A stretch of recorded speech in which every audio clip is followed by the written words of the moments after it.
Fala pessoal, sejam mais uma vez bem-vindos ao canal Cultura Reformada. Vamos para mais um vídeo. Não será um vídeo resposta, na verdade, mas eu quero comentar o comentário de um irmão aqui, que fez um comentário longo, né?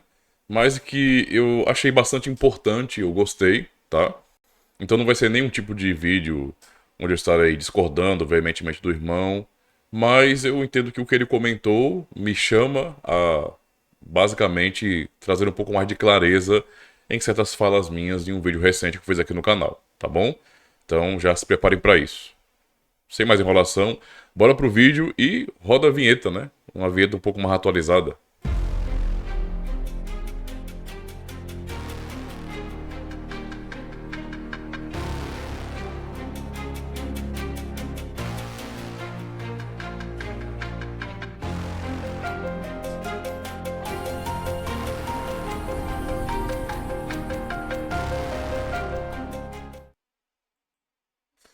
Vamos lá então, pessoal. Cafezinho aqui quente. Deixa eu dar pra ver a fumaça. Não, não. A câmera não tá tão boa assim, né? Pera aí. Pelando. Então, os irmãos já sabem muito bem, né?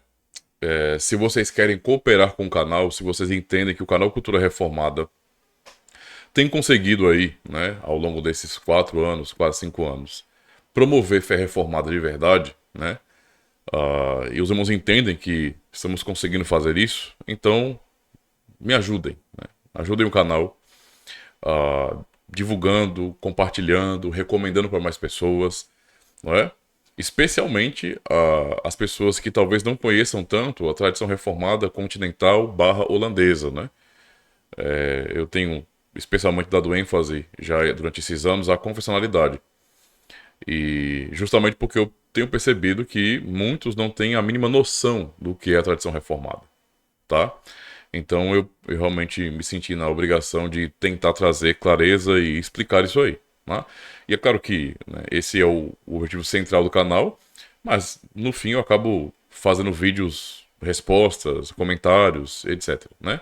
Quando é necessário, tá bom? Então querendo cooperar, compartilhem, curtam os vídeos, é muito importante, deixem o feedback de vocês, redes sociais, né? Ajudem o canal aí.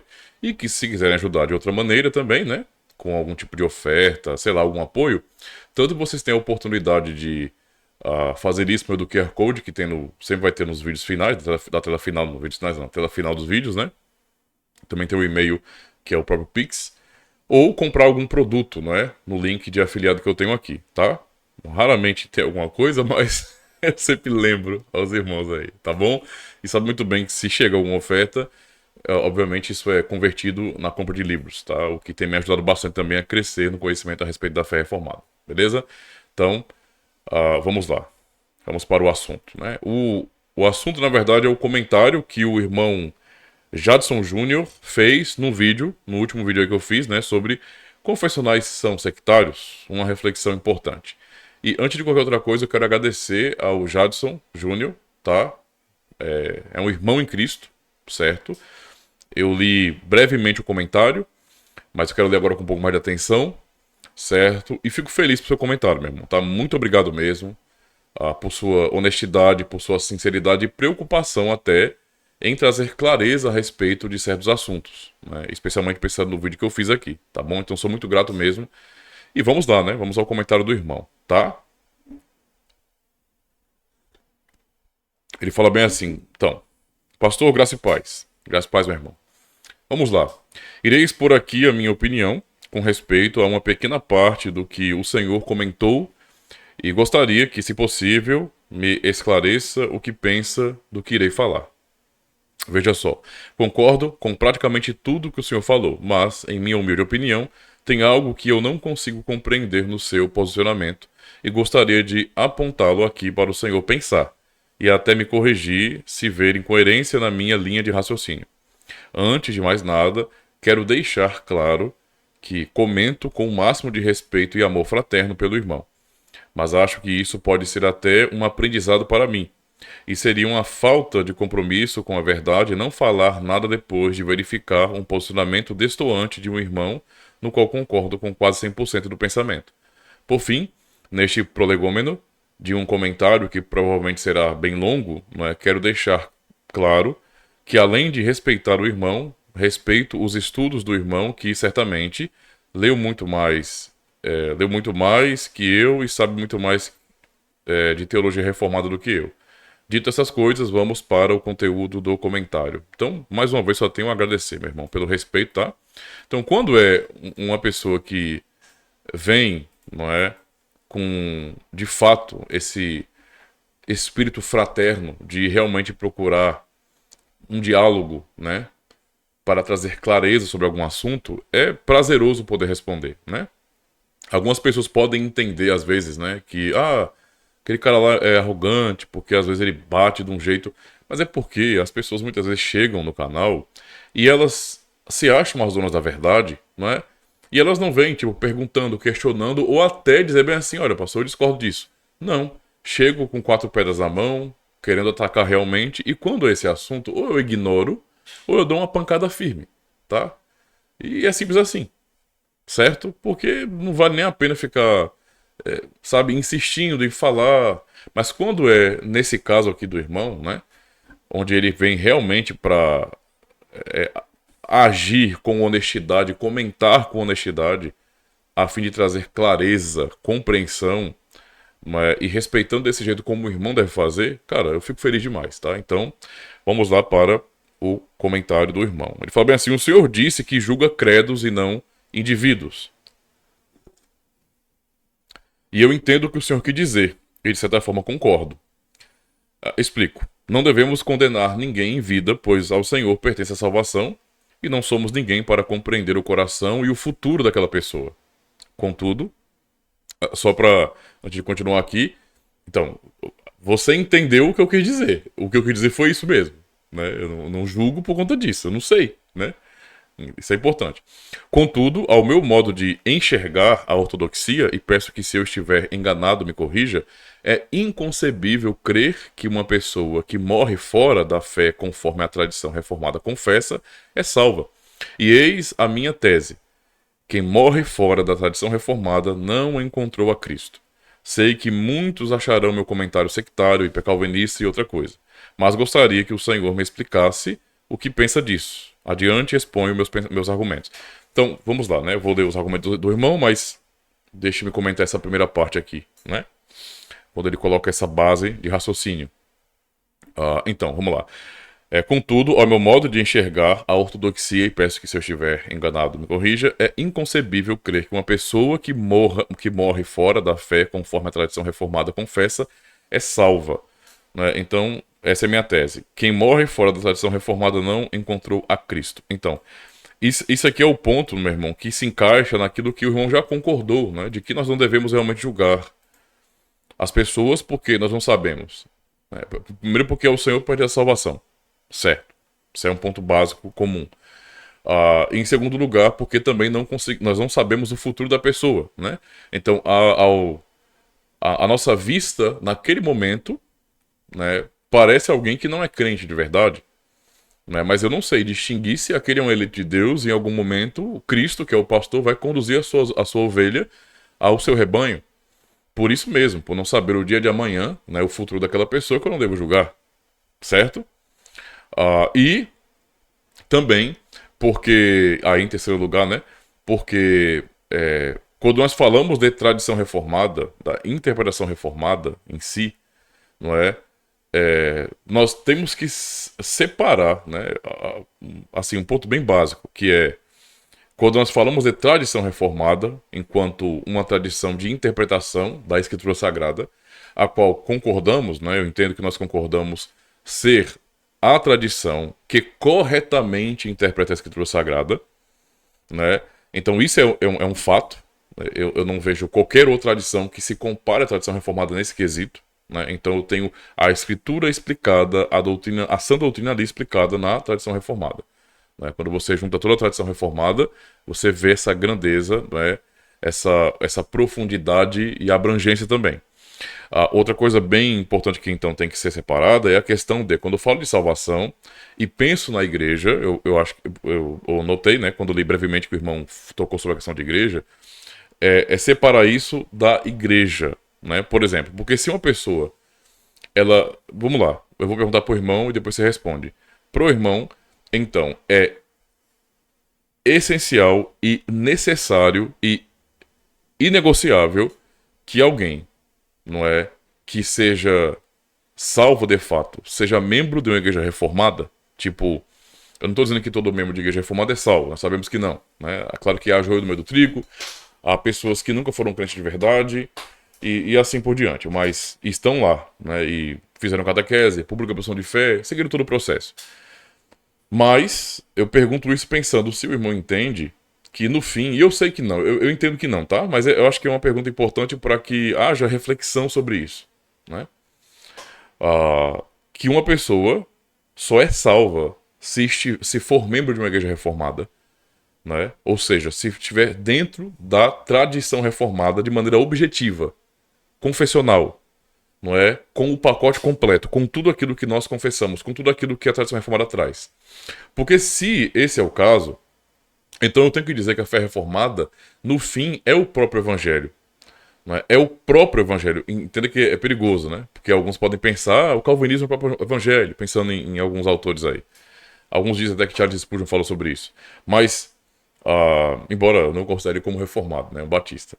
Mas, vamos lá. Entende o que eu quero dizer, meu irmão? A tradição reformada, né? Eu faço essa distinção de olhar para a tradição, tá? E pensar na Igreja de Cristo. A Igreja de Cristo é a Igreja universal, a Igreja católica de verdade, né? A Igreja invisível, a Igreja que compõe o número completo dos eleitos de Deus, né? Então, essa Igreja é a Igreja dos salvos, né? E eu não consigo enxergar que essa Igreja ela está tão alinhada à tradição reformada que você não consiga ver a distinção entre, entende? A invisível e a visível. Então, agora eu só estou comentando isso mais por uma questão de cuidado, né? De cuidado, né? Então a gente tem que fazer essa distinção, porque senão eu vou chegar à conclusão de que, de fato, uma pessoa precisa ser objetivamente, confessionalmente, com um pacote completo reformado para ser salva. Entendeu o que eu estou dizendo? Isso acaba sendo também uma conclusão disso aí. Então é só para a gente tomar cuidado em relação a isso aí, tá? Só inicialmente. Mas é claro que eu vou ler mais com atenção os seus argumentos, né? Você só lançou essas bases para verificar como é que isso vai se desenvolver, né? E já deixo claro, até aqui eu não tenho discordância com o irmão, né? Digamos que eu vou fazer um apelo muito mais pastoral de cuidado do que discordar em si, né? Porque você, pelo que eu tô vendo, será bem objetivo aqui nos seus comentários, né? Quer dizer, eu sei que você foi objetivo, mas foi uma leitura rápida, né? Eu quero ler de maneira mais cuidadosa. E não se preocupe, porque se alguém for ver você como hipercalvinista, como sectário, etc., eu entendo que você não é, né? Eu também sou chamado disso. E não sou, né? As pessoas falam isso ou por ignorância ou por má fé mesmo, tá? Vamos lá. Então, o argumento 1 dele. Há só um caminho, como mencionei acima. Não acho que podemos apontar para uma outra pessoa em vida e dizermos que é ou não é uma pessoa eleita, pois só quem sabe do futuro dela é o Senhor. Ponto. No entanto, é nítido para mim, de acordo com a nossa tradição, que a Igreja de Cristo é a que confessa a teologia reformada, uma vez que a verdade é única e creio ser as confissões da nossa tradição a interpretação fiel da Escritura. Então, vamos lá. Isso é fato, certo? Isso é fato. Nós realmente confessamos isso, né? Que a nossa interpretação da Escritura é a interpretação correta da Escritura. Mas lembre-se, uma coisa é o que nós temos como interpretação correta da Escritura e outra coisa é eu tentar enxergar nas pessoas justamente esse nível de aceitação e maturidade e compreensão, não é? Que talvez seja comum a muitos cristãos reformados, né? Então, se você for analisar em termos de indivíduo, por isso que eu falei, credos e não indivíduos. Porque os indivíduos, não é? Assim, para nós é uma coisa muito indefinida. Eu não sei o nível de compreensão das pessoas ou numa igreja reformada ou fora, no evangelicalismo, por exemplo. O nível de compreensão daquela pessoa, tá? O nível de consciência que ela tem daquilo. Eu sei que há no meio reformado pessoas que sabe, quando você conversa, você nota que ela não tem. Por mais que tenha feito catequese, promoção de fé, mas ela não tem um nível de consciência, né, a respeito disso que nós estamos conversando aqui. Né? Assim também acontece lá fora, certo? Tem evangelicais ou pessoas de outras denominações, não é? Que elas estão ali, então, de maneira geral, elas estão contadas com aqueles que não fazem parte da Igreja de Cristo, mas pessoalmente, se você conversa, se você faz algumas perguntas, as respostas que elas podem dar, elas podem até surpreender, tipo, ué, mas peraí, você crê assim, mas a denominação que você faz parte é diferente de você. Isso pode acontecer, sempre de incoerência pode acontecer, né? Porque para nós as pessoas são muito indefinidas nesse sentido, né? Eu não conheço, eu não entendo a pessoa em si, eu não conheço ela. Então é por isso que eu falei credos, porque é algo objetivo, não é? E não indivíduos, porque não é nem um pouco objetivo, é totalmente subjetivo isso aí. Eu não sei, eu não conheço, entendeu? É nesse sentido, tá? Mas a sua lógica está correta aqui, perfeito, não tem que discordar não. Então, o ponto é, se A discorda de B, então ou A é correto, ou B é correto, ou o correto é um outro C, que discorda de ambos. Não há como duas ou mais serem simultaneamente corretas. Partindo deste ponto, acho seguro dizer que, enquanto um presbiteriano reformado, todo aquele que nega algum ponto da confessionalidade reformada não está na verdade e, portanto, não está em Cristo. Eu diria que, então, irmão, o que você está falando é muito lógico, e isso tem que tomar cuidado, tá? É lógico, mas, entende? Nós podemos desenvolver uma lógica. Isso não quer dizer que essa lógica, ela responda tudo, né? Porque, por exemplo, se eu for pensar desse jeito, mais uma vez, somente um reformado, objetivamente falando, membro de uma igreja reformada de verdade, histórica, confessional, obviamente, está em Cristo. Porque está na verdade e, portanto, é salvo. Entende? E nesse sentido, eu teria que dizer que fora da igreja reformada não há salvação. Embora não é o que o irmão não é o que o irmão está dizendo. Por isso que eu disse, eu não estou discordando do irmão, mas chamando mais atenção de maneira pastoral para esse cuidado. Né? É isso que eu quero dizer, é isso que eu quero que as pessoas pensem, não é, de mim como reformado, que eu entendo que fora da igreja reformada não há salvação. Eu tenho que tomar cuidado com isso, entendeu? Então veja, a lógica está correta, não é? Mas essa lógica ela não responde tudo. Não é? Ela não vai abarcar, por exemplo, embora seja muito matemático o que você disse, né? Ela não vai abarcar, por exemplo, as ovelhas que ainda estão sendo conduzidas por Cristo, que nós não temos controle, não temos como fiscalizar. Né? E eu chamo como exemplo a mim. E eu tenho outros irmãos para poder citar como exemplo, mas eu não vou citar, eu vou falar da minha própria experiência. Né? Eu não estou nem lembrado se eu falei sobre isso no outro vídeo, mas eu me tomo como exemplo nesse sentido. Tá? Me coloco como exemplo nesse sentido. Por quê? Porque a fé que eu tenho hoje, né? Como um cristão reformado, não é diferente da fé que eu tinha quando eu comecei a frequentar uma denominação evangélica que era, né, carismática e depois tornou-se pentecostal mesmo. É a mesma fé. Entende? E eu não falo fé no sentido de conteúdo. O conteúdo, obviamente, mudou. O conteúdo mudou e também houve um amadurecimento. Mas a minha convicção pessoal continua exatamente a mesma. A mesma convicção que eu tenho hoje de ser salvo por Cristo, eu tinha lá atrás. O que me faltava no contexto, meu irmão, eram as ferramentas, sabe? Era o ensino formal daquilo. Isso faltava. Não é? E, portanto, naquele contexto eu vivia numa tensão. O que eu entendo que uma ovelha de Cristo, num ambiente como este, evangelical, ou até católico romano, ou até outro aí, quando a pessoa é de fato de Deus, um eleito de Deus, no que ela vai ouvindo, né, a exposição da doutrina em si, das doutrinas, ela vai ficando sob tensão. Porque eu estou lendo a Bíblia e creio no que a Bíblia está dizendo. Mas eu vou notando aos poucos, não é? Isso faz parte do amadurecimento, da obra do Espírito Santo, etc. Eu vou notando que naquele contexto, né, o líder, o pregador, o professor de escola bíblica, tudo que tem ali, a doutrina daquela denominação, é estranha, não corresponde com aquilo que eu estou lendo na Bíblia.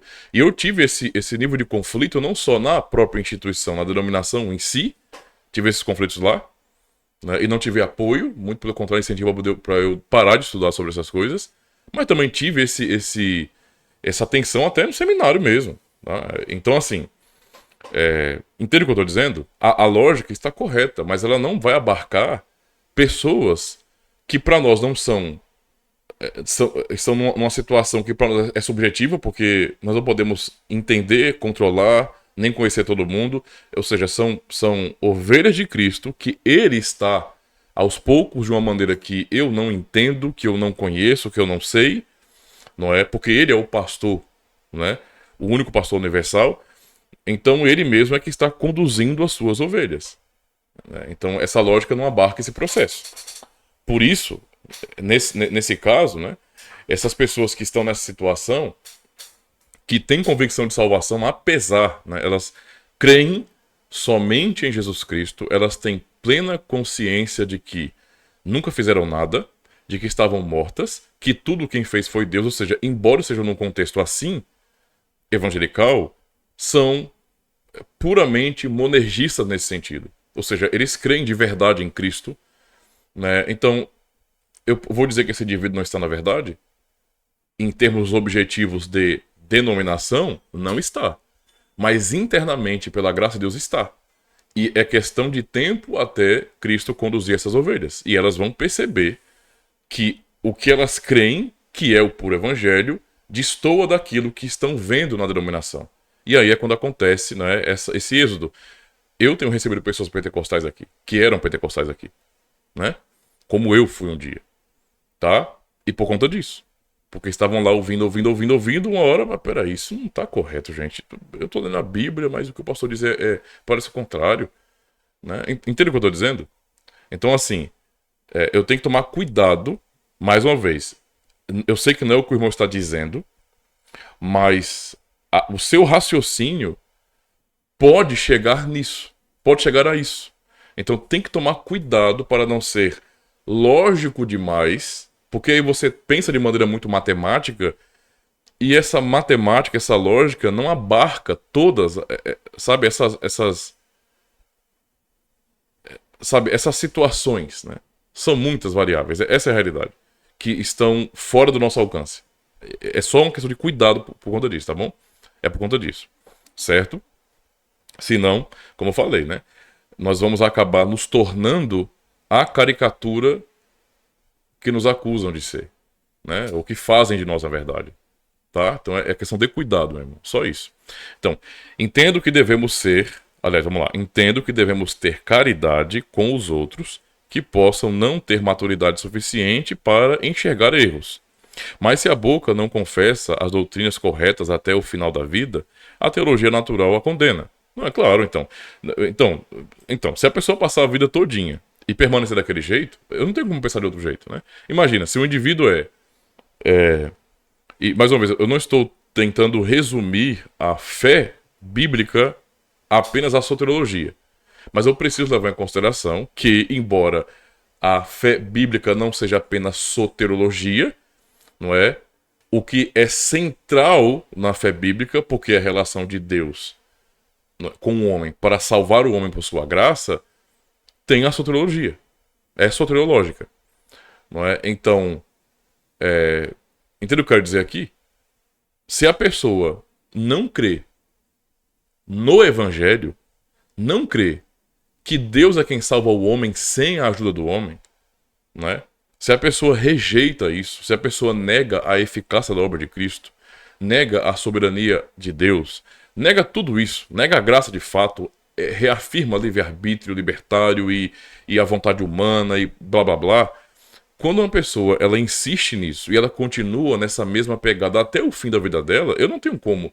Eu não posso julgar ainda assim um indivíduo, porque eu não sei dessa informação, então eu estou pressupondo, não é que pressupondo, não, estou afirmando, né, que se alguém de fato morre assim nessa situação, essa é a verdade, que nós concordamos então, morre sem crer no evangelho, sem crer nisso que eu acabei de explicar, essa pessoa não é salva, nunca foi crente. Isso é fato, né?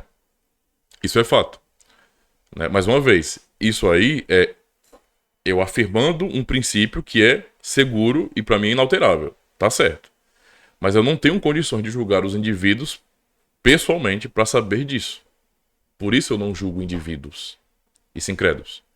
Se a pessoa está dizendo para mim que ela não crê naquilo que o evangelho ensina, e isso significa dizer que ela não crê que Deus é soberano, como a Bíblia diz que ele é, que ela entende que Deus, apesar de ser soberano, por exemplo, essa soberania é compartilhada com o homem, né, por conta do sinergismo, essa pessoa não crê no evangelho. E se ela morrer desse jeito, obviamente ela, né, é uma condenada, não tem por onde correr. Né, não existe isso. Né. Como o irmão pontuou muito bem, e de maneira bem racional, não é ou A está certo ou B está certo. Ou ambos estão errados e C está certo. Mas o A e B não podem os dois estar certos, sendo que são opostos. Né? Então isso é fato, isso é lógico. Entendeu? Então isso sim, tá? Vamos manter essa afirmativa. Se uma pessoa ela rejeita, né, o evangelho, né, então de fato ela não, e até o fim da sua vida ela não tem salvação. Esse é o fato. Esse é o fato, tá? Aí você, mas então, a doutrina ou a tradição reformada não explica o evangelho fielmente? Sim. E nesse sentido, não é de maneira muito clara, eu vou dizer objetivamente que aquele que está negando a fé reformada não está negando uma linha teológica, não está negando uma mera tradição, né, histórica, mas de fato o evangelho. No final de tudo, a pessoa quando nega a fé reformada, ela está atacando o evangelho, né? Isso pode ser por caricatura, porque ela não entendeu, não é? Ela crê, mas crê no evangelho, mas o que lhe apresentaram como fé reformada é uma caricatura e, portanto, está distante do evangelho.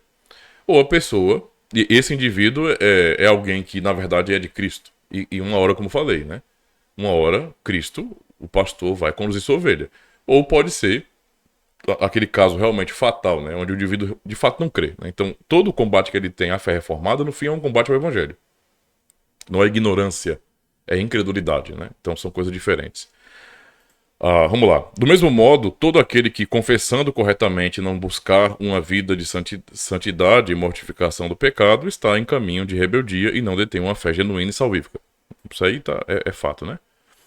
Isso é um ponto muito claro também, tá? Então, veja, eu não estou discordando em nada do irmão aqui. Eu só estou pontuando o cuidado para que o raciocínio que está correto, não é? Se levado nesse sentido, ou, aliás, se for enfatizado demais, ou raciocínio é assim, assim, assim, assado, eu acabe não lembrando de ovelhas que estão passando por um processo de ser guiadas pelo pastor que é Cristo, fora do contexto reformado. Entendeu? Então tem que tomar cuidado com isso, tá? Ele fala, portanto, concluo, de 1, que viver uma ortodoxia sem ortopraxia é libertinagem e abominável. Né? Então, gente assim está no meio reformado, é membro da igreja reformada, de igrejas reformadas. Existe esse tipo de gente aqui, são joio no meio do trigo.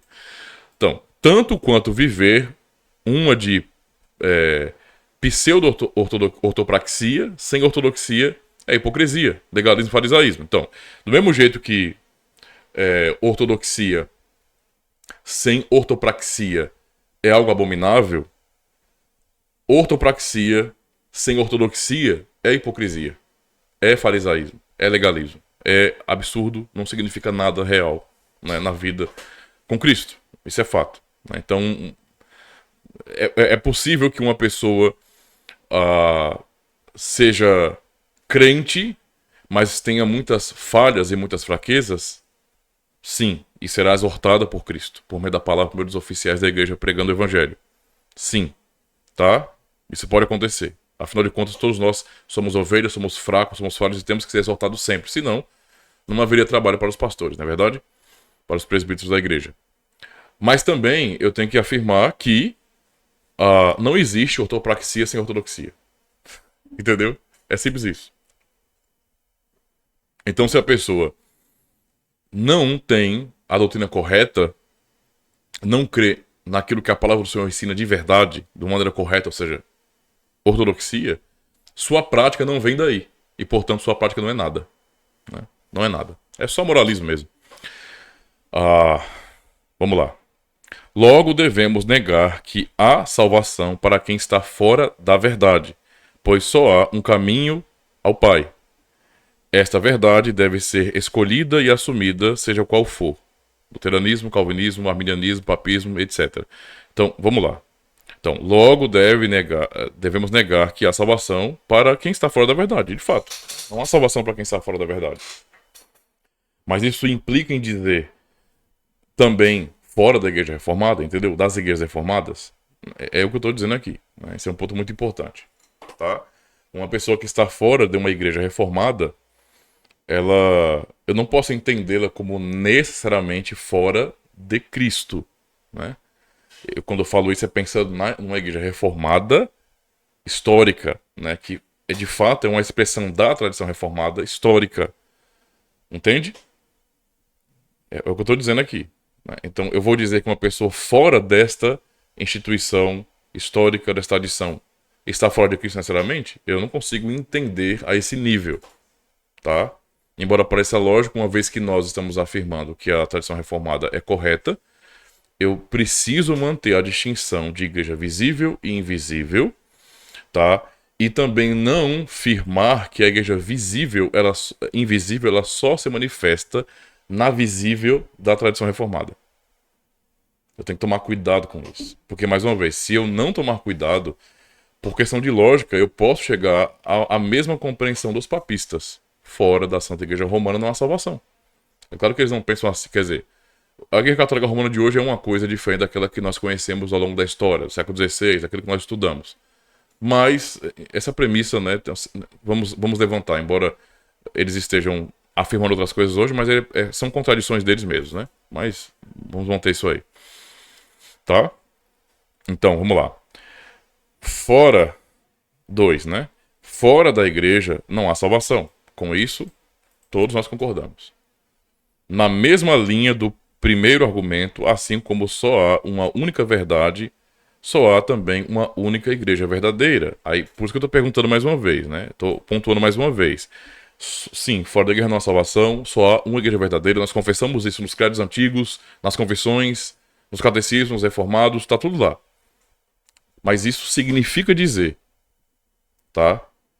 Que essa igreja, da qual não há salvação fora dela, e única verdadeira, é somente as igrejas da tradição reformada? Esta era a compreensão dos teólogos, não é, que elaboraram as confissões? Temos que pensar nas igrejas que elaboraram as confissões naqueles dias. Era isso que eles estavam dizendo? Porque se eles estavam dizendo isso, eles não tinham uma teologia tão distinta assim de Roma. Nesse sentido, nesse aspecto. Porque o papista vai dizer a mesma coisa. Tá? Então, sobre essa afirmação ousada e vista pelos mais detidos à apologética como cheiro de papismo, expõe algumas citações, né, que endossam esse posicionamento. E as citações que você vai colocar aqui são todas corretíssimas. Né? Eu não tenho discordância nenhuma delas aqui. É só tomar cuidado com o uso, né, dessa expressão. Fora da igreja não há salvação. Né? E, de fato, a igreja de Cristo, a igreja universal de Cristo, a igreja católica de Cristo, a igreja invisível, não é, o número total dos eleitos, vai se manifestar em igrejas locais, fiéis, e vamos conhecer essas igrejas por suas marcas. Certo? Por suas marcas. Isso é fato. Tá? Mas eu preciso manter a distinção. Eu preciso manter a distinção. Tá? Então vamos lá. São Cipriano, em suas obras, destacou a inseparável relação que existe entre a salvação e ao pertencer à igreja. Ele afirma categoricamente: não pode haver salvação para quem quer que seja, a não ser na igreja. Então, mais uma vez, né? Eu tenho como discordar disso? De jeito nenhum. Eu sou um cristão reformado. Né? Subscrevo convicções reformadas. Sim, nós afirmamos sola ecclesia. Se eu afirmo solos Cristos, eu tenho que necessariamente, por questão de lógica, afirmar sola ecclesia. Né? Porque a igreja é o corpo de Cristo e fora de Cristo não há salvação. né? Então, fora da igreja não há salvação. Tá correto? Certo? Ah, Hilário de Poitiers, né, também ecoa essa perspectiva ao advertir sobre a gravidade de desconsiderar o caminho, o testemunho da igreja. Ele diz: aqueles que negligenciam ouvir a igreja serão para nós como homens pagãos e publicanos. Corretíssimo, não tem o que tirar aqui, né? Quem pensa diferente disso são pessoas de alma, de espírito anabatista, né? São revolucionários, que não é o nosso caso. E depois você vai estar bem assim: os reformadores, seguindo essa tradição patrística, reafirmaram a centralidade da igreja para a salvação, né? E aí vai estar a Confissão Belga, e assim, vamos ler daqui a pouco, vou ler daqui a pouco. Mas só para fazer um paralelo aqui importante, você citou Hilário, você citou Cipriano, tá? E poderia estar muitos outros, por exemplo, né? Como Agostinho e outros pais da igreja, que são muito queridos, especialmente Agostinho, muito queridos, né? Por reformados, né? Por protestantes, mas reformados especialmente. E assim, eu perguntaria, né? Então, e Agostinho? Né? Agostinho, ele estava na verdade? Porque, é claro, né? Eu vou dizer assim, mas os pais da igreja não eram reformados.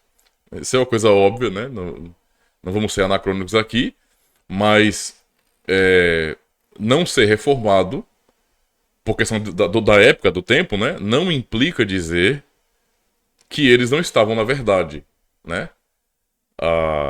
O que eu poderia dizer baseado nisso é que eles estavam na verdade essencial do evangelho, embora não em todos os aspectos da verdade. Porque, por exemplo, Agostinho, nós vamos ter concordância com ele em relação ao monergismo. E todo reformado concorda com isso. Os reformadores liam Agostinho. Calvino cita demais Agostinho nas Institutas, né? E esses reformadores não falavam dos pais da igreja, que eram bem diferentes deles, diga-se de passagem, em outros assuntos, embora concordassem no monergismo. Eles não tratam estes homens, ou estes teólogos, como sendo indivíduos de fora da igreja de Cristo. E fora da verdade. Entendeu? Então, isso aqui é importante para o irmão compreender, né? E refletir na verdade, que, sim, é possível, se você vai comparar os pais da igreja com os reformadores, que fazendo essa comparação, que a pessoa esteja essencialmente na verdade e, portanto, em Cristo. Não implicando necessariamente que ela está ou abraça ou compreende todos os aspectos da verdade, embora creia essencialmente na verdade. Porque Agostinho, embora concorde, e outros pais da igreja, com as doutrinas da graça, tá? Em outras doutrinas que não são secundárias, eles eram até mesmo hereges,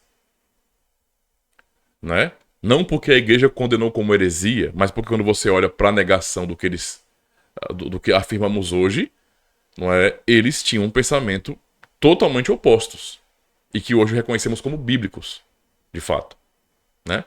Então, assim, tem que pensar nisso, né? Porque se você vai estudar os pais da igreja, você vai se chocar com a grande distinção. Estou dizendo isso já não para o irmão, mas para quem estará acompanhando o vídeo, que é um reformado novo, e pode pensar bem assim, que olhar para os pais da igreja e olhar para as igrejas reformadas do século XVI e nós é a mesma coisa, e não é. Não é a mesma coisa, não. Nós estamos numa linha correta da religião verdadeira, não quer dizer, né? Ou seja, na essência da religião verdadeira, que é o monergismo. Mas em outros aspectos, há falta de desenvolvimento, tá? Ou até alguma discordância por imaturidade, má compreensão, má hermenêutica, tem tudo isso aí. Então, o entendimento que Agostinho tinha, e até a leitura que ele fazia da Bíblia, não é como o nosso. A gente não pode confundir essas coisas. E mesmo assim, os reformadores não os trataram como se fossem reprovados, né? Esse é um ponto importante compreender, meu irmão, tá? Então, veja, entenda o que eu quero dizer aqui, tá? Eu tô chamando atenção para essa reflexão. E aí, sim, começar a citar os reformadores, né? Então, os reformadores, seguindo a tradição patrística, reafirmaram a centralidade da igreja para a salvação. A Confissão Belga declara: cremos que fora dela não há salvação. Inclusive, eu ensinei esse artigo para a congregação aqui na semana passada. E ainda, cremos que essa Santa Assembleia e Congregação é a Assembleia dos Remidos e que fora dela não há salvação. Portanto, todo o que se aparta da igreja ou não se junta a ela contraria a ordenança de Deus, né? Então veja, quando o Guy de Brès escreveu isso e depois foi aprovado pelas igrejas reformadas, né, da Holanda, não havia o entendimento quando o Guy de Brès escreveu isso de que ele estava se referindo especificamente e tão somente à igreja reformada. Entendeu? Fora da igreja não há salvação, mas o entendimento é a igreja universal de Cristo. Né? É o que o artigo 27 ensina, por exemplo. Né? A igreja santa, una, a igreja universal de Cristo. Tá? Então, isso tem que ser mantido, essa distinção tem que ser mantida. Se nós acabarmos com a distinção, então nós vamos precisar dizer que não, né, que basicamente a Igreja Católica de Cristo é a Igreja Reformada. Entendeu o que eu estou dizendo? É a própria Igreja Reformada. E fora da Igreja Reformada não há salvação. E por mais que não seja essa a intenção nossa, pode parecer que é isso. Então a gente tem que tomar cuidado com isso, tá? Certo? João Calvino também reiterou essa verdade em sua obra Institutas, né? Fora da Igreja não há de esperar-se nenhuma remissão de pecados, nem qualquer salvação. Perfeitamente de acordo. A Confissão de Fé de Westminster é igualmente claro ao afirmar: fora da igreja visível não há possibilidade ordinária de salvação. Né? Isso é muito importante porque, veja, fora da igreja visível, mas fora da igreja visível é fora da igreja visível reformada. É isso que está querendo dizer aqui? Não. Né? Até mesmo porque, meus irmãos, meu irmão, se você vai pensar em igreja visível naquele contexto, você não tinha uma multiplicidade de denominações que você tem hoje, né? Então, para eles era mais simples até afirmar isso.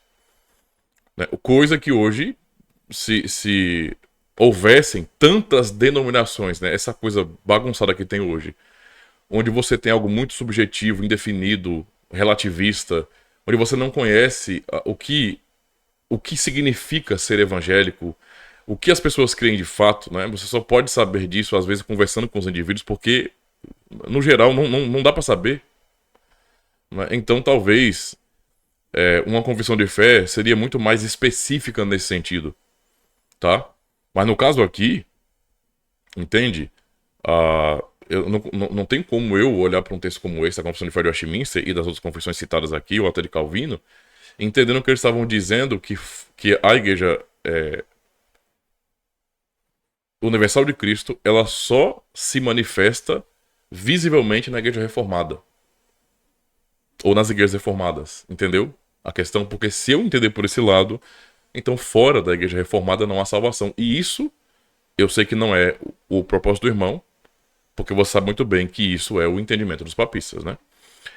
A segunda confissão helvética, no capítulo 17, sobre a Igreja Católica e Santa, afirma: fora da Igreja de Deus não há salvação.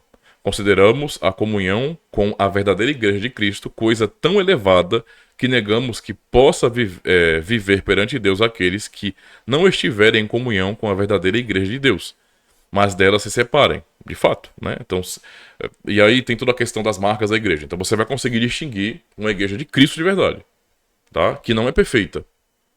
Né? E tem igreja mais pura e menos pura. Você sabe disso muito bem. Eu acho que você citou isso aqui também depois. Não? Pois, como não havia salvação fora da Arca de Noé, quando o mundo perecia no dilúvio, igualmente cremos que não há salvação certa e segura fora de Cristo, que se oferece para o bem dos eleitos na igreja. E por isso ensinamos que os que querem viver não podem separar-se da igreja de Cristo. Perfeito. 100% de acordo. Né? Então, esse negócio de... Vamos lá.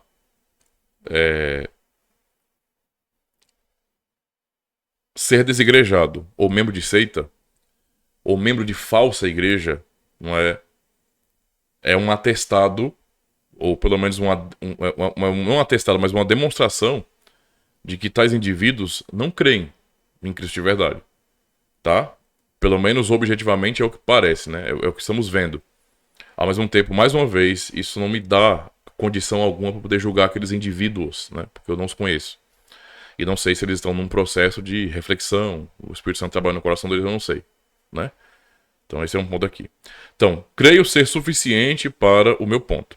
Uma vez que nossa tradição patrística reformada e reformada confessa não haver salvação fora da verdadeira igreja, todo aquele que achar que existe salvação ordinária fora da igreja está enganado. Concordo, né? Não tem como negar isso aí. Embora, a bem da verdade, os divinos de Westminster endossam uma salvação extraordinária, essa nunca será a regra, claro, né?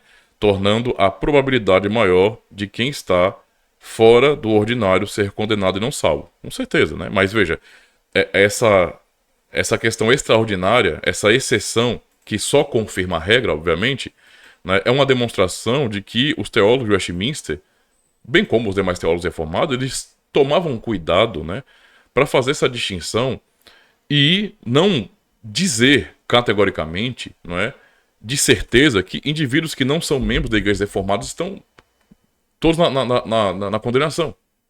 Né? Porque nós não sabemos. Né? Então esse é um ponto importante que o irmão colocou aqui. 3. Uma igreja verdadeira tem marcas. Finalmente usarei este como um terceiro argumento apenas por questão de didática, pois é meramente um desdobramento do segundo argumento. A Confissão de Fé de Westminster diz assim, capítulo 25. Esta igreja católica tem sido às vezes mais, às vezes menos visível.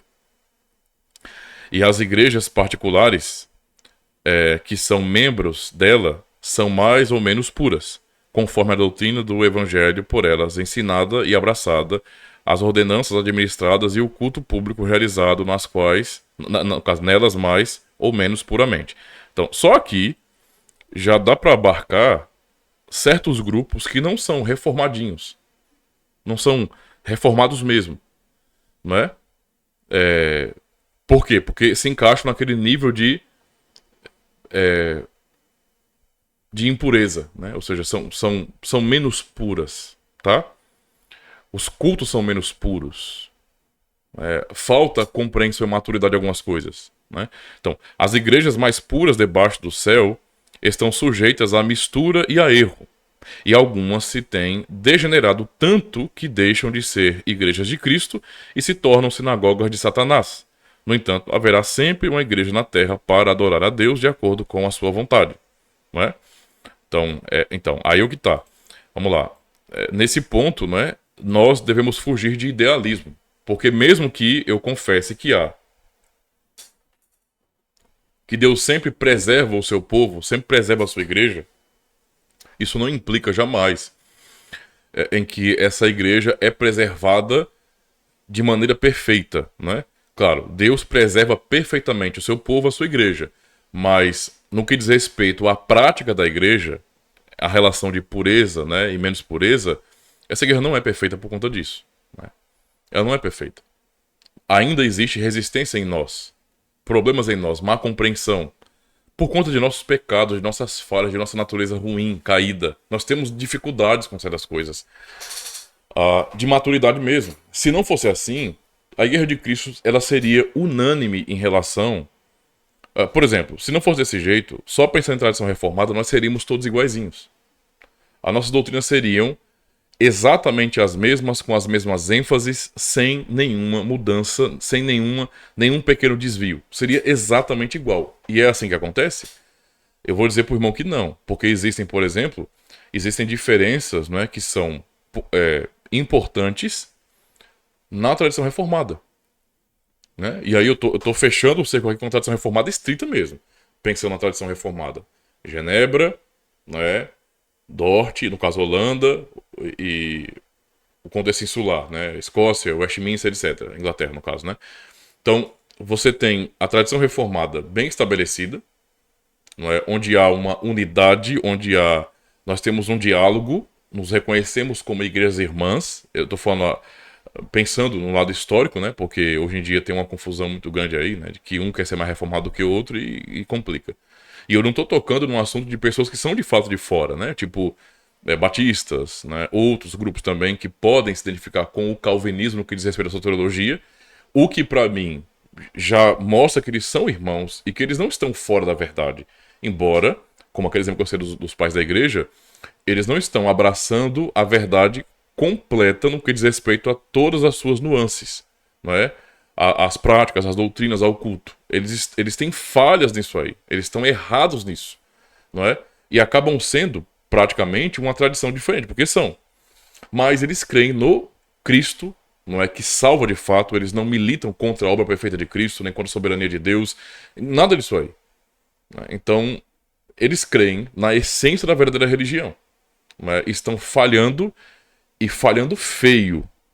E sim, em oportunidades que nós temos, podemos ter, né, de falar sobre isso, devemos falar. Devemos falar. Mas o ponto é, sem considerar os grupos de outras tradições, só pensando na tradição reformada estrita mesmo.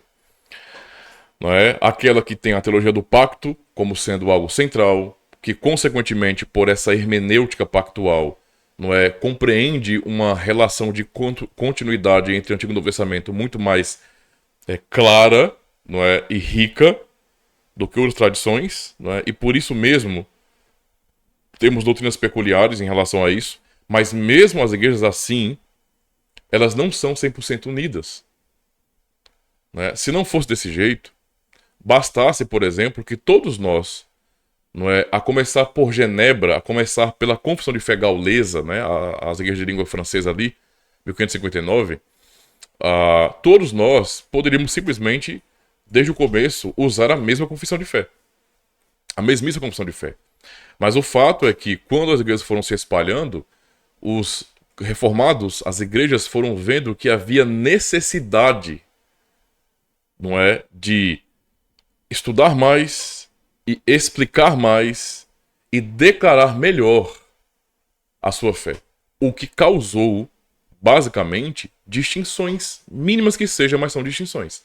E são distinções sérias, não são secundárias, não são pequenas. Então, por exemplo, as distinções que existem, e você vai pegar a Confissão de Fé de Westminster, não é? Você pega a Confissão de Fé de Westminster, você pode perceber que é uma confissão de fé reformada, mas no modo próprio do contexto puritano.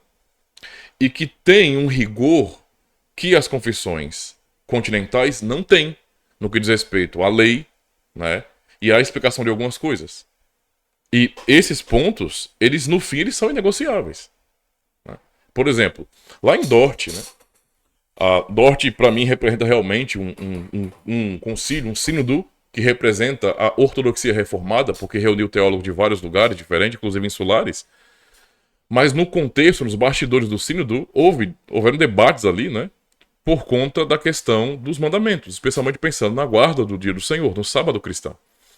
Por quê? Porque as tradições, ou a tradição continental, ela tem distinções em relação à tradição insular. Ambas são reformadas, ambas se reconhecem assim, estão unidas nesse sentido, mas esses pontos são pontos que eles não negociam. E isso acaba, de alguma maneira, causando algum tipo de ruptura, ainda que mínima que seja. Não ruptura no sentido de que nós não conversamos, nós não nos reconhecemos como irmãos e como igrejas reformadas, não. Mas são pontos que são inegociáveis, né? Então, tanto eu não sei se é o caso do irmão, mas eu conheço presbiterianos que, porque aprenderam como presbiterianos e têm aquelas convicções, eles não congregariam em uma igreja reformada. Ou só congregariam em uma igreja reformada continental se por acaso não existisse uma igreja presbiteriana. Porque se existisse uma igreja presbiteriana que fosse minimamente confessional, eles congregariam lá e não numa igreja reformada. E conheço reformados que do mesmo jeito, né? Eles não congregariam numa igreja presbiteriana, ainda que fosse confessional, porque eles preferiam sempre congregar numa igreja reformada. Então há distinções, até culturais mesmo, não é? Claras aí, que mostram que nós ainda levantamos algum tipo de bandeira diferente dos irmãos. Então veja, mesmo nas igrejas reformadas, a unidade, não é em torno daquilo que é essencial, e não em tudo, né? E não em tudo, tá? Então há pontos que para nós são inegociáveis. Então você a questão dos mandamentos, né? Eu pessoalmente não tenho discordância com Westminster, né? Mas eu reconheço que existe uma distinção, tá? Para mim as confissões elas são complementares, mas há irmãos que não, há irmãos presbiterianos que E eu falo isso por experiência de contato. Eu não vou ficar citando o nome de ninguém porque não interessa, mas há irmãos presbiterianos que veem a sexual unidade, por exemplo, como padrões simplistas, não é? E como se não fossem tão reformados assim. O que para nós é um absurdo. Dentro do contexto da tradição continental, muitos reformados acabam entendendo que o Westminster se distanciou da tradição reformada. É um outro tipo de reformado. Entendeu? Então, existe isso. Né? Então, assim, tem que levar em consideração. Né? Quando falamos de tradição reformada, nós estamos falando de uma coisa que é 100% igual em tudo. Né? Porque não é. E as distinções que tem, por mais que consideremos pequenas diante daquilo que mais importa, elas existem. Existem de tal maneira que nós não podemos abrir mão disso. Né? Entendeu? Porque senão, nós poderíamos nos uniformizar somente com os padrões de Westminster, ou somente com a sessão de unidade, ou com os documentos lá de Genebra. Não é o que nós fazemos. Nós mantemos as nossas confissões, porque entendemos em cada contexto, né, que as ênfases da nossa própria tradição estão corretas. E mais do que as outras. Este é o fato, meu irmão. Este é o fato, tá? Então, mesmo dentro da Igreja de Cristo, fiel, há distinções. Né? Alguns podem entender isso como mais ou menos puras. Eu acho, tá? Eu acho que eu acho. Se não estiver correto isso que eu estou dizendo, por favor, me corrija. Mas eu entendo, pelo menos até a experiência que eu tive com irmãos assim, que presbiterianos confessionais de verdade, no sentido de... Não todos, obviamente, tá? Mas alguns presbiterianos, vou dizer assim, alguns presbiterianos que são confessionais mesmo, eles olham para as igrejas reformadas continentais, holandesas, com um olhar assim, sabe? Eles não são tão reformados assim. O culto que eles prestam não é tão puro assim. E eu vou explicar o porquê. Eu vou dar exemplo disso aí. Por exemplo, tem irmãos presbiterianos, confessionais, né? Pessoas de Deus mesmo, que vão postar conteúdos nas redes sociais, né? Por exemplo, diz que é reformado, mas não adota o princípio regulador de culto. E quando eles falam sobre isso, estão pensando em Westminster, por exemplo, no diretório de culto. Né? E assim, peraí, calma lá. Então, o diretório de culto de Westminster é normativo para a Igreja de Cristo? Porque se for, vocês esqueceram de combinar com os reformados continentais que vieram antes de vocês. Eu digo antes dos padrões de Westminster. E parece que alguns têm isso na mente. Eu digo isso porque já pessoas há muitos anos comentaram aqui no canal como se fosse isso, tipo, não, o Westminster é o ápice da Igreja de Cristo. Portanto, tudo que vem antes é obsoleto, ficou no passado. Quem não é de Westminster está numa fase anterior da igreja. E isso, para mim, é absurdo. E tem pessoas presbiterianas que pensam assim. Ao mesmo tempo, tem pessoas que são reformadas e que, às vezes, olham para os presbiterianos confessionais como se fossem legalistas. Esse negócio de puritanismo, eu acho isso absurdo do mesmo jeito. Não faz sentido isso aí. Né? Não faz sentido. Então, percebe? Essa tensão existe. A mesa entre irmãos, mas existe. Tá? E existe tanto que nós congregamos em instituições históricas diferentes. Essa é a realidade. Tá? Vamos lá. Eu vou pontuar mais uma coisa aqui importante, tá? Porque se vamos falar de toda a verdade com todas as suas nuances, tem que abarcar tudo. Né? Porque, por exemplo, se está correto o entendimento, e isso deve ser absoluto, de que o princípio regulador de culto ou os padrões de Westminster devem ser normativos para a Igreja de Cristo, então eu vou ter que dizer que uma igreja que não adota a salmodia exclusiva, sendo reformada também, mesmo sendo reformada, é uma igreja impura, não está na verdade, em toda a verdade, porque está rejeitando um aspecto do culto, e nós não separamos culto da salvação, culto da igreja, salvação da igreja, como já foi bem pontuado aqui pelo próprio irmão. Nós não separamos uma coisa da outra. Para nós não existem doutrinas que são secundárias de fato. Nem mesmo,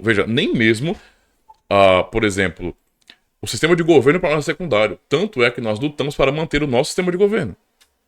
Né? Existe uma diferença, ainda que pequena, em alguns aspectos, entre um sistema de governo reformado continental reformado, libertado e um sistema de governo presbiteriano, né? Escocês e assim por diante. Tem diferença, tem distinção. E nós mantemos isso, não entendemos como secundário de jeito nenhum. Entende? Então, assim, imagina, né? O irmão pensa desse jeito, né? Eu espero que não.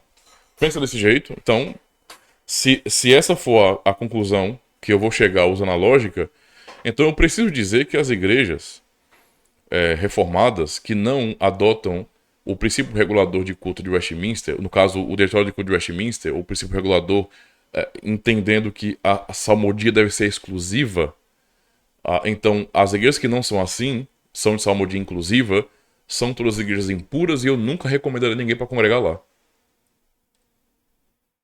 Entendeu? De jeito nenhum. Eu não cultuo aqui. Por quê? Porque aqui não só canta salmos. Eles cantam salmos e cantam novo cântico também. Entende a situação? Então existe isso aí. Existe. Né? Eu só estou apontando isso para o irmão entender que quando falamos de tradição reformada, nós não estamos falando de algo que é 100% igual. E quando um grupo fala uma coisa, tem que perguntar aos outros o que eles pensam também. Né? E o que os outros falam também da tradição reformada tem que ter o mesmo peso. Né? Então é isso que eu estou dizendo, tá? É bom pontuar isso aqui, meu irmão.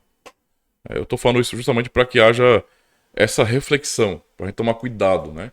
Em entender que se a ortodoxia não for perfeita, né? A ortodoxia não for toda medida igualzinha, né?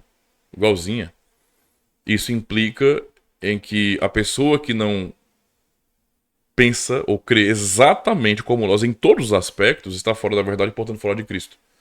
Tem que tomar cuidado, né, com isso aí, tá? Eu sei que não é esse o nosso objetivo de sermos conhecidos assim, porque se esse é o objetivo, então vamos estar agindo como papistas, né? Então, vamos lá, ou seja, é bem verdade que existem igrejas menos puras, né? Então, certo. Contudo, como o Senhor mesmo disse, o pentecostalismo, as igrejas batistas, ditas reformadas ou não, e as demais denominações são heréticas por definição, pois negam verdades centrais da fé, ferindo assim a pregação fiel das Escrituras, de tal modo que quebram as outras marcas e se tornam verdadeiras sinagogas de Satanás, e de fato não são instrumentos de salvação. Portanto, devemos afirmar que, enquanto uma pessoa não adentrar a verdadeira igreja de Cristo, não tem uma esperança ordinária de salvação e está em flagrante oposição ao Deus triuno, por mais que fale sobre Cristo e ache que faz o certo. Nosso Deus é fogo consumidor. Então, vamos lá. Eu prefiro, né, vamos lá. Eu prefiro analisar as coisas historicamente nesse sentido, tá? Então, uma coisa é para mim, eu tenho que fazer a distinção por honestidade e não agir como fazem conosco, né? Como os católicos romanos fazem, como fizeram no passado e se fazem hoje também. Eu tenho que fazer as distinções aqui devidas e respeitá-las, tá? Então, por exemplo, quando se fala de pentecostalismo, né, pentecostalismo, e tudo o que é evangelicalismo hoje, tudo isso, o evangelicalismo é um movimento sectário. O evangelicalismo é uma fábrica de heresias, tá? Esse é o fato. Eu não tenho como negar esse fato. Isso não implica também que cada pessoa que faz parte de uma denominação evangelical é alguém condenado, ou está em estado de condenação. Porque, como eu falei, tem um processo. Cristo pode estar naquele contexto movendo suas ovelhas, guiando suas ovelhas. Né? Até ele providenciar, porque isso compete a ele, não a nós, né?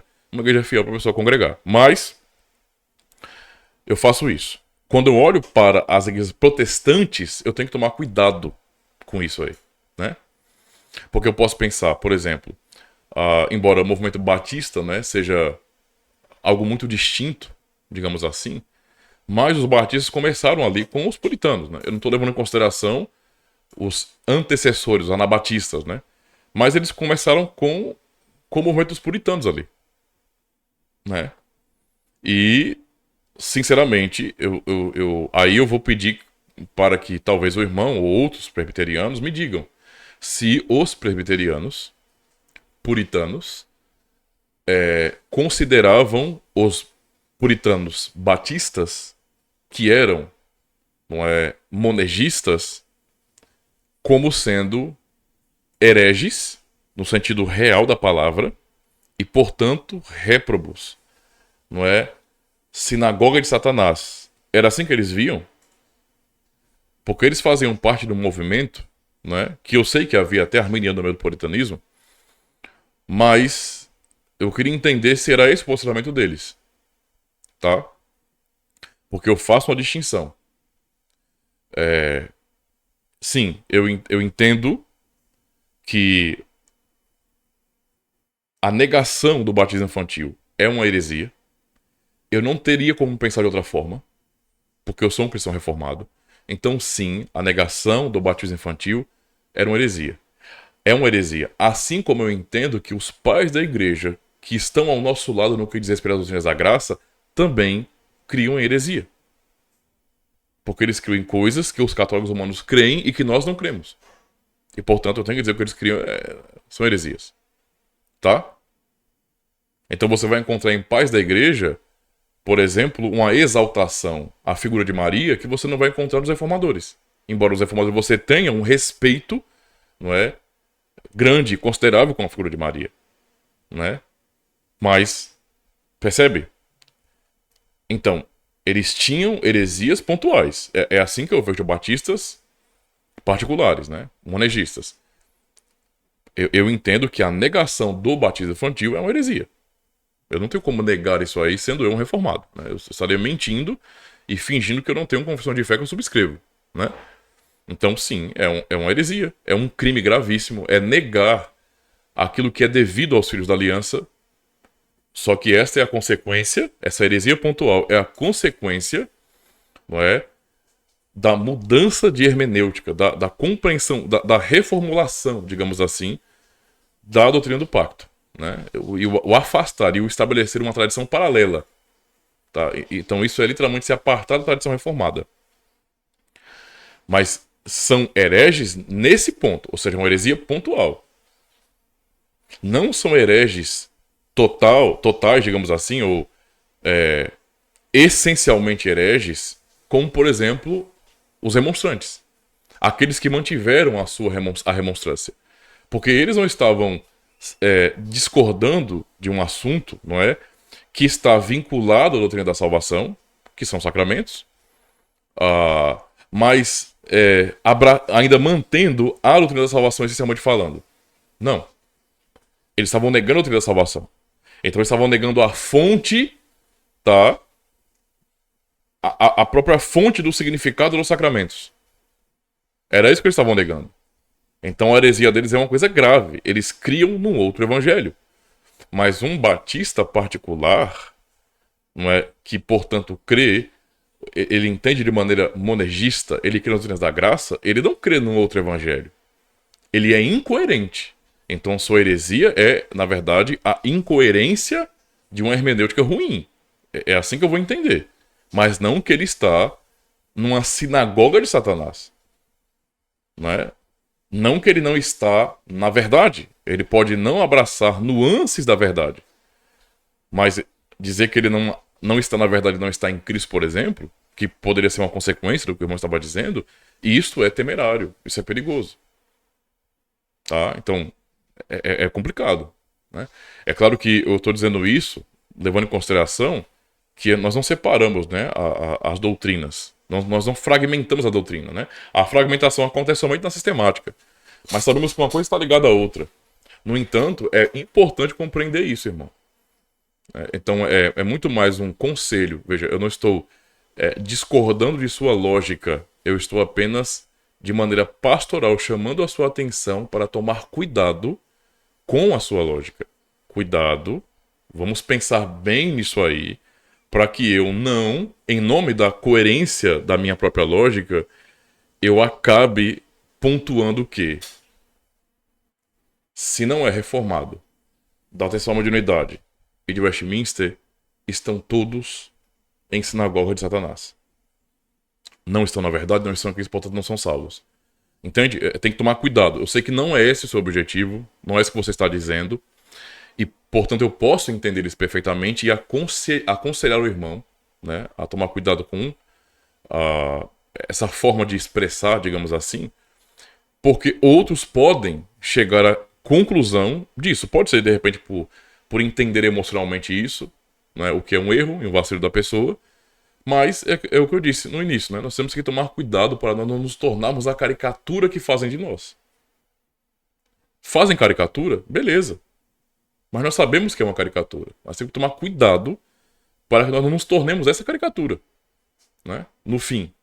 E, portanto, não vai ser mais uma caricatura, vai ser a realidade. Então, nós temos que tomar cuidado com isso, tá? Porque nós não temos condições, não é, de averiguar, de analisar como Cristo trabalha especificamente com as suas ovelhas, tá? Isso compete a ele. Cabe a ele. João capítulo 2, ele fala sobre isso. A mim convém agregar as outras. Então ele fará isso no tempo dele, como ele quiser, porque ele é soberano. É isso. Certo? Então é mais uma questão de conselho. Então, eu não discordo do irmão. Pelo contrário, concordo com a sua lógica, com o seu entendimento. Você foi muito objetivo, citando fontes, mostrando a coerência do entendimento confessional reformado. Só tem que tomar cuidado com isso. Primeiro, mantenha a distinção entre igreja visível e invisível e não entenda que a igreja visível se manifesta apenas de uma forma, tá? Porque senão eu vou entender que somente, ou seja, fora da Santa Igreja Reformada não há salvação. Eu tenho que tomar cuidado com isso. Porque eu tenho que levar em consideração o que o Westminster chamou de... Qual foi a palavra que foi usada aqui no texto? Peraí, viu?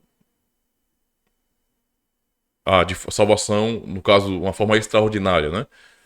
Então, eu tenho que levar em consideração isso aí, né? É claro que isso só vai confirmar a regra, mas isso existe, ou seja, né? Nós temos que lutar, nós temos que evangelizar e também, né? Nós evangelizamos até aqueles que se chamam de evangélicos, né? Porque podemos reconhecer que o evangelicalismo é uma outra religião, tá? Não no sentido histórico, é tudo cristianismo, mas no sentido essencial, sim, né? Porque você não tem ortodoxia. Mas mesmo assim é um cuidado. Por isso que eu disse, entendeu? Esse é o fundamento de eu falar credo e não indivíduos. Quando eu sei o que a pessoa crê pela instituição que ela faz parte, ou então porque ela assume o que a instituição está dizendo, então eu estou verificando se há um crente ali ou não, né? Não porque eu estou julgando o indivíduo, não porque a pessoa está dizendo que ela é. Né? Mas se isso não acontece, então eu não sei. Né? Por isso que eu disse no vídeo que as pessoas que me tratam como irmão são minhas irmãs até que se prove o contrário. Então eu não sei o que elas creem. Elas me trataram assim. Né? Então é mais uma cordialidade, respeito, né? Eu quero ser recíproco nesse sentido. Mas eu não vou ficar tentando... Mas peraí, aquele indivíduo ali, ele não é reformado. Não estou nem julgando de onde ele é. Ele não é reformado, não é de igreja reformada nenhuma, nem conhece o que é isso. Então ele não foi salvo. Eu não sei, ele não é salvo, eu não sei. Então é mais uma questão de cuidado em relação a isso aí, tá bom? É isso. Eu acho que é o suficiente. Eu gostei muito do seu comentário. Mais uma vez, mantenho que nós não estamos em oposição, tá? Estamos de acordo com certeza. O irmão foi muito claro em relação a isso aí. Então o que eu faço é mais uma...